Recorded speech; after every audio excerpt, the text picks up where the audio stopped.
the coup. Now, Burkina Faso's interim leader, Ibrahim Traoré, who took power in a coup in September, recently spoke in Moscow during the Russia-African summit. He criticized what he called imperialist neocolonialism. The questions my generation is asking are the following.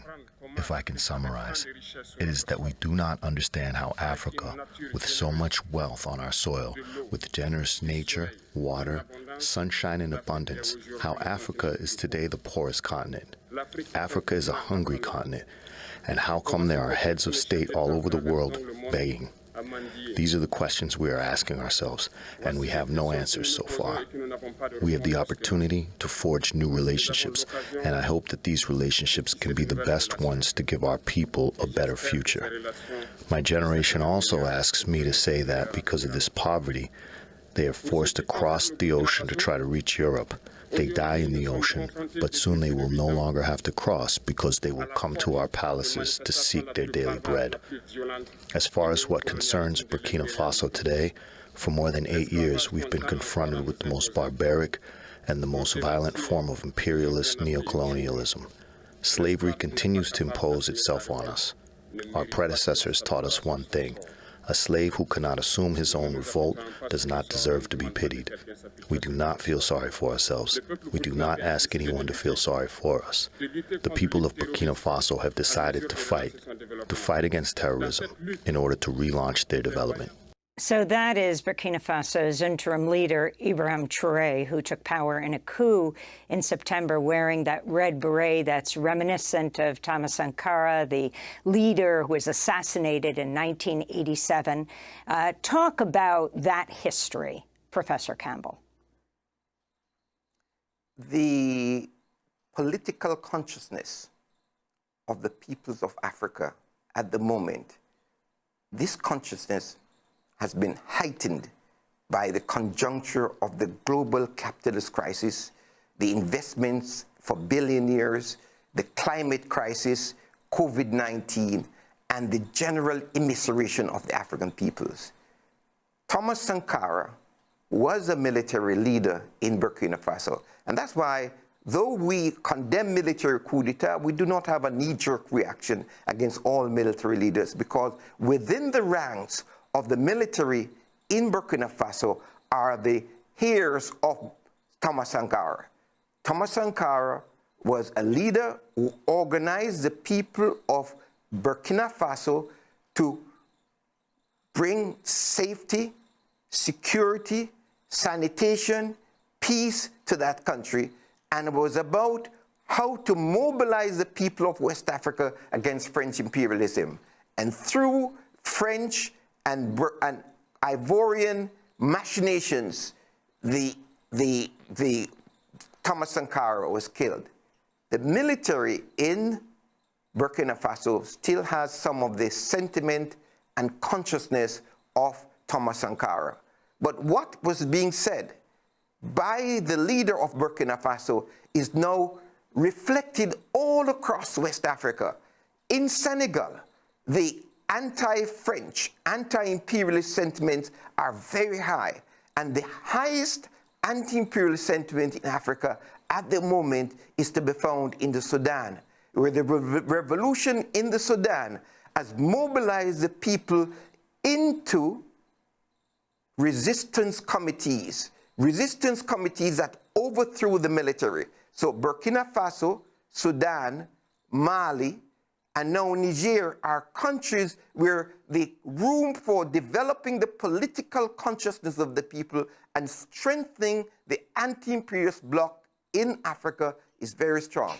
Last week, the EFF in South Africa had its 10th anniversary Congress. And if you listen to the speech of Malema, the anti-imperialist speech, you get a sense of the sentiment all across Africa about imperialism, about the need for African unification, harnessing the resources of Africa, and to ensure that Africa is not drawn into any new wars. What we are seeing in Nigeria is that the Nigerian government, which many in Nigeria call the present government illegal. This government in Nigeria needs an intervention in Niger and in Burkina Faso and Mali in order to get favor from the United States of America so that Tinubu can be in power. The people of Nigeria, they're against this military intervention. The Senate of Nigeria, as you said in the lead-up, said they should not intervene. They said there should be dialogue. The people of Nigeria, the people of Niger are one. So what the Burkina Faso leader said in Russia at the Russia-Africa Summit is a sentiment of the peoples all across Africa about Western military intervention in Africa. And yet, interestingly, Professor Campbell, the African officers who are involved in these 11 coups in the last 15 years in West Africa, including in Burkina Faso and Mali, have been trained in the United States. And trained by this money that the United States is supposed to be spending on counterterror.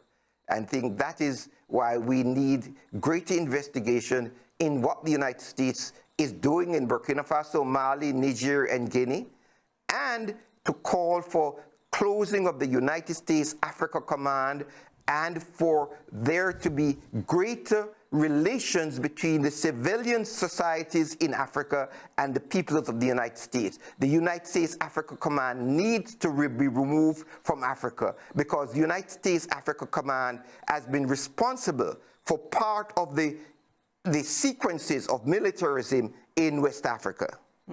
And finally, if you can talk about the U.S., I would say, intensified interest in Africa right now, as it tries to compete with Russia and, even more importantly, China.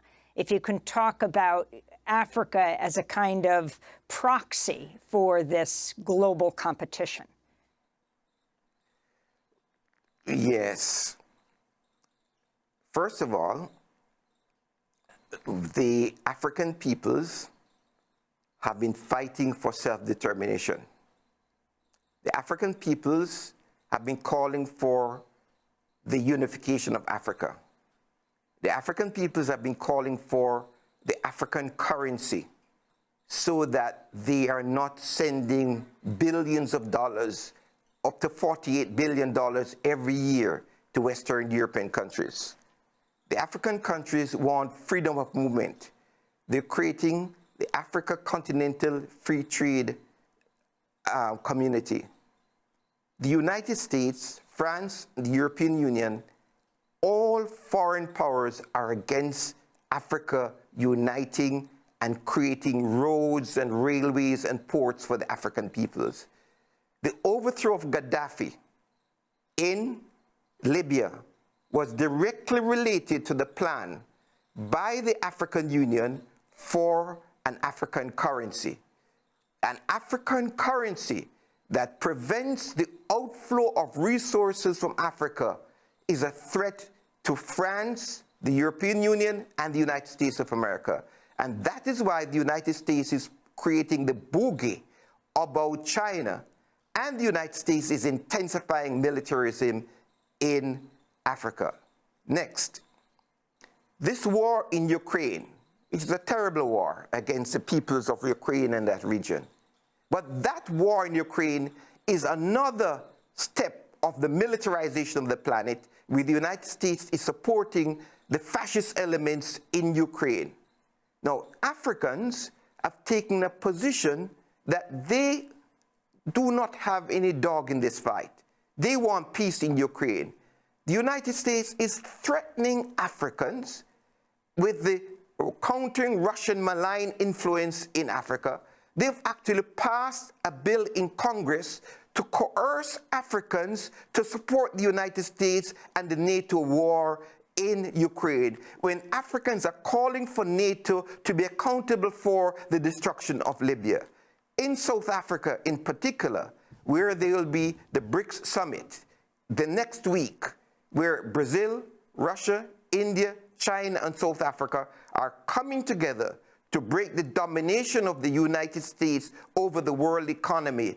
the United States is threatening the South African government. It's not by accident that Victoria Nuland went from West Africa to South Africa. They've been threatening the South African government and making allegations that South Africa is selling arms to Russia. All of these are fabrications. The United States is now leaning on Kenya to send soldiers to Haiti. The United States is calling on Kenya to sign a strategic trade investment partnership with Kenya to break up the plans for greater cooperation in Eastern Africa. So the United States is running amok in Africa based on challenging China. The African people do not need the United States to tell them to challenge China. What the people of Africa needs is to plant food to end hunger. They want jobs, they want roads, they want health care, and they want tangible resources internationally to fight climate change. This is the most important crisis globally. So we, in this part of the world, need to join with the African peoples supporting peace and reconstruction, supporting the replenishment of Lake Chad, and do not support France and the United States in the destruction of Africa. Horace Campbell, I want to thank you for being with us, Professor of African American Studies and Political Science at Syracuse University, Chairperson of the Global Pan-African Movement North American Delegation, author of Global NATO and the Catastrophic